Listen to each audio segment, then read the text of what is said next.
kafiću sada sedi, kupila je poklon dedi.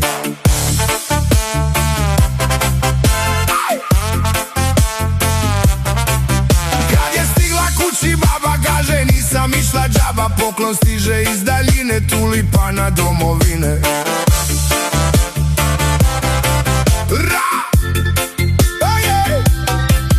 Vadi baba poslastice, ozari se dedi lice, jednu buksnu sad mi daj da bi bio i ja haj.